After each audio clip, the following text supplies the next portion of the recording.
Hai semuanya, kembali lagi dengan saya Mutiara Salsabila, NIM 12201201128. Saya dari Sistem Informasi Computer Research Accounting. Nah, di video kali ini saya akan membahas mengenai booting proses. Booting proses merupakan materi dari mata kuliah pengantar teknologi informasi di semester 1 tahun 2020. Nah, dalam pembahasan ini saya akan menjelaskan mengenai apa itu booting, tipe dari booting, dan proses dalam melakukan booting. Langsung saja kita ke penjelasannya. Apa itu booting? Sebelumnya, apakah kalian penasaran dengan misteri tentang apa yang terjadi saat kalian menyalakan komputer? Apakah semuanya tampak seperti ajaib bagi kalian ketika layar mulai muncul di monitor kalian? Sebenarnya, itu semua dilakukan melalui proses booting. Nah, istilah boot berasal dari tab kecil di belakang sebuah boot yang disebut bootstrap, yang dapat membantu kalian untuk mengaktifkan boot. Booting sendiri memiliki pengertian sebuah proses untuk menyalakan komputer dan memulai sebuah sistem operasi. Nah, tipe booting diantaranya itu, yang pertama ada cold booting, dan yang kedua ada warm booting.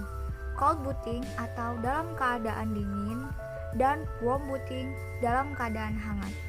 Keduanya ini memiliki penjelasan yang berbeda-beda. Cold booting dalam keadaan dingin. Cold booting atau biasa kita sebut dengan hard boot, yaitu sebuah proses memulai atau startup komputer dari starter atau keadaan tidak bekerja dan mengaturnya ke kondisi kerja normal. Jadi di sini posisinya komputer yang kita gunakan dalam keadaan ini dan kita akan menggunakannya untuk menjalankan semua operasi dalam komputer.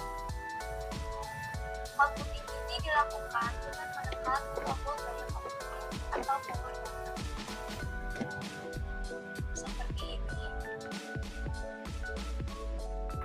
Nah, dalam proses cold booting, awalnya komputer dinyalakan dengan menekan tombol power on. Pada saat komputer ini dihidupkan, memori masih dalam keadaan kosong. Belum ada instruksi yang dapat dieksekusi oleh prosesor. Oleh karena itu, prosesor dirancang untuk selalu mencari alamat tertentu di BIOS pada ROM, Read Only Memory. Setelah itu, prosesor menjalankan POS atau Power On Subtest, yakni memeriksa kondisi hardware yang terhubung pada komputer, seperti keyboard, hard disk, mouse, dan komponen-komponen hardware lainnya. Komponen yang pertama kali dicek adalah display adapter. Display adapter yang mempunyai built-in test routine sendiri. Pada tahap ini, kita bisa melihat layar monitor hanya menampilkan informasi display adapter. Setelah selesai menjalankan built-in routine display adapter, BIOS kembali menjalankan POS atau Power On Subtest routine dan kita bisa melihat tampilan utama POS di layar monitor. POS melakukan pengetesan terhadap prosesor dan menampilkan versi prosesor ke layar monitor. Setelah pengecekan prosesor selesai, kita bisa masuk ke menu BIOS, biasanya dengan menekan tombol Del atau F2 untuk melakukan beberapa settingan yang diperlukan.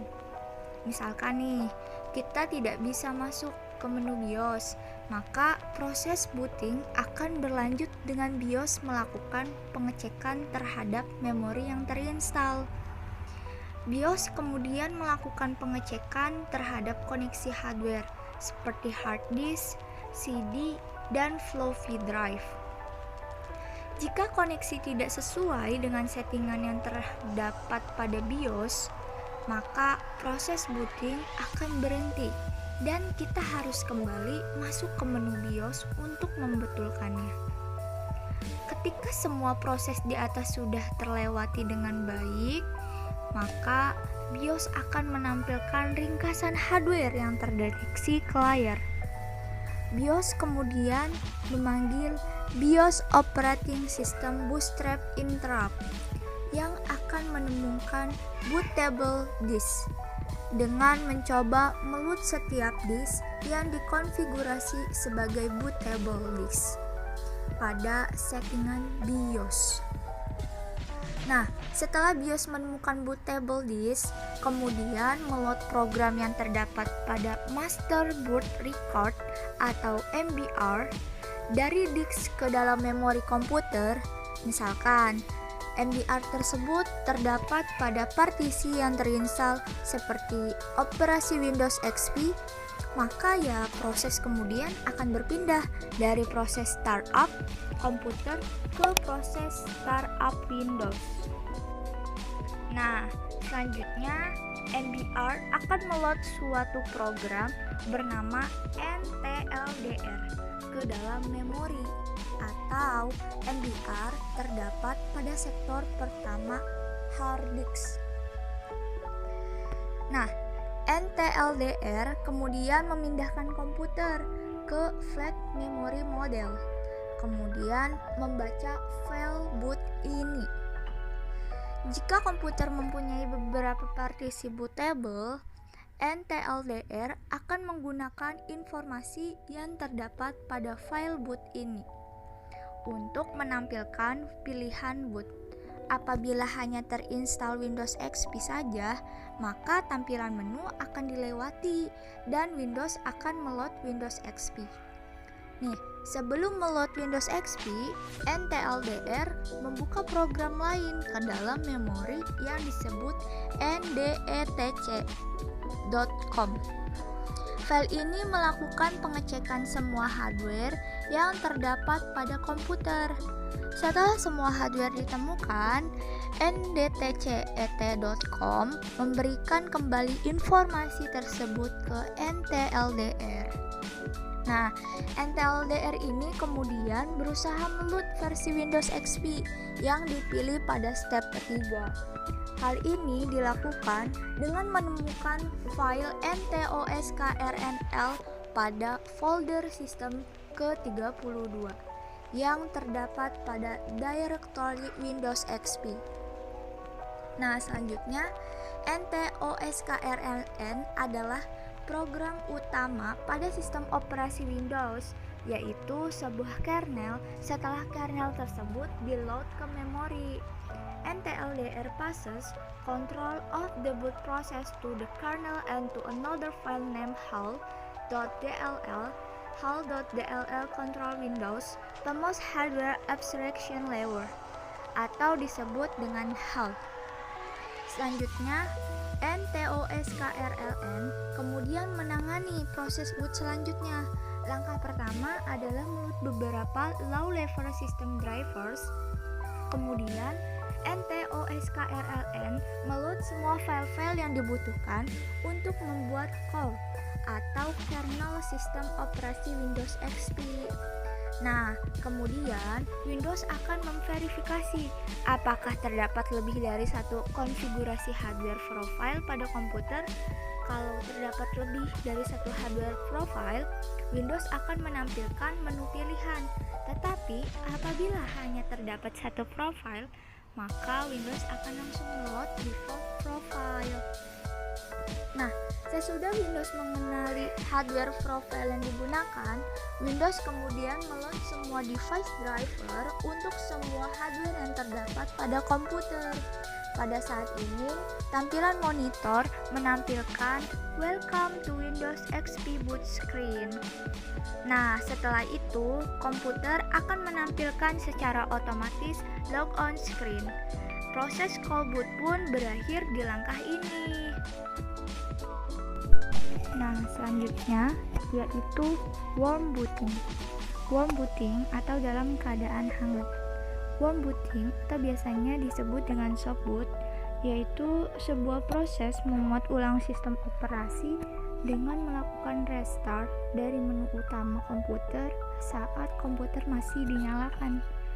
Biasanya proses rebooting ini bisa kita lakukan dengan cara, contohnya pada sistem operasi Windows, kita bisa mengklik shutdown lalu mengklik restart dari start menu. Nah, dari sini kita bisa melihat proses dalam melakukan rebooting. Pertama-tama kita klik start menu, lalu kita klik shutdown, klik kanan. Nah, di situ nanti komputer akan memberikan option, ada switch user, ada log off, ada lock, ada restart, ada sleep. Nah, karena kita mau melakukan rebooting, maka kita mengklik restart. Selanjutnya, komputer akan memproses booting dan menampilkan tampilan seperti di gambar ini.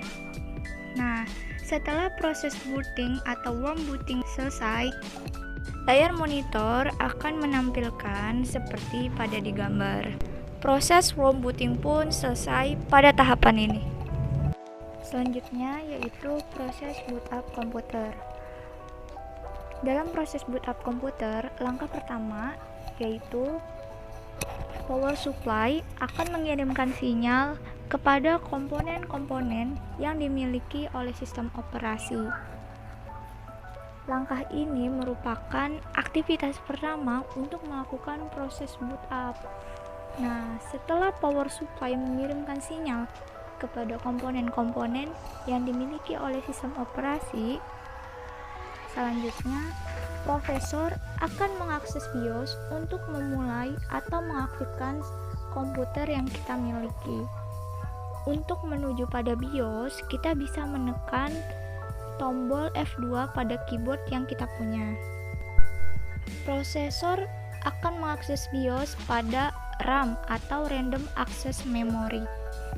Nah, setelah prosesor mengakses BIOS untuk menjalankan dan mengaktifkan komputer, selanjutnya BIOS akan menjalankan percobaan atau biasanya disebut dengan POS. POS akan berjalan membawa sebuah series atau bahan untuk dilakukan pengecekan guna mengetahui bahwa komponen hardware seperti mouse, keyboard, adapter card berjalan dengan semestinya. Nah, sebagian besar urutan POS akan memberikan kombinasi pesan suara dan visual untuk memberitahukan kita apa yang bekerja dan apa yang tidak bekerja.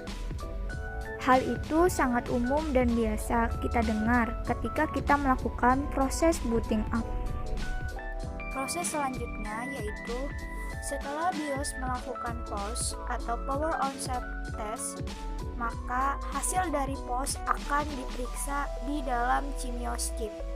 Maksudnya, CMIOS ini memeriksa pengaturan data seperti memeriksa format hard disk dan konfigurasi redundant. Banyak pengaturan dapat diubah secara manual. Hal tersebut dilakukan guna meningkatkan kinerja pada data yang telah diperiksa. Setelah data diperiksa oleh CMIOS chip, selanjutnya BIOS akan mencari file sistem pada sebuah USB flash drive atau CD atau DVD drive dan drive C. Nah, maksudnya dalam proses ini BIOS mencari tempat untuk melakukan boot table untuk melakukan booting. Jika kita menggunakan USB flash drive, maka BIOS akan memproses booting di dalam flash disk yang telah kita masukkan ke dalam komputer. Begitupun dengan device yang lainnya. Setelah BIOS mencari tempat untuk melakukan booting, selanjutnya kernel atau core dari sistem operasi akan berjalan di dalam RAM atau Random Access Memory. Maksudnya yaitu meletakkan kernel ke dalam memori pada saat komputer dihidupkan. Hal yang dilakukan adalah meletakkan kernel sistem operasi ke dalam memori komputer, sehingga sistem operasi berjalan dan siap digunakan. Kernel merupakan software utama dari sistem operasi untuk melakukan akses hardware komputer secara aman. Selanjutnya, setelah meletakkan kernel ke dalam memori, sistem operasi akan memuat informasi konfigurasi. Contoh, sistem operasi yang kita punya menggunakan sistem operasi Windows. Jadi, Windows ini akan memverifikasi apakah terdapat lebih dari satu konfigurasi hardware komputer. Jika terdapat lebih dari satu hardware profile Windows, maka Windows akan menampilkan menu pilihan. Akan tetapi, apabila hanya terdapat satu profile, maka Windows akan langsung menu profile. Nah, selanjutnya Windows akan mengenali hardware profile yang digunakan. Setelah Windows mengenali hardware profile yang digunakan, selanjutnya Windows ini kemudian akan meload semua device driver untuk semua hardware yang terdapat pada komputer. Nah, setelah itu secara otomatis komputer akan menampilkan desktop di layar komputer. Proses boot up pun selesai pada tampilan di desktop layar komputer. Terima kasih, semoga penjelasan kali ini bermanfaat dan bisa dimengerti oleh kalian semua. Sampai jumpa di video selanjutnya. Wassalamualaikum warahmatullahi wabarakatuh.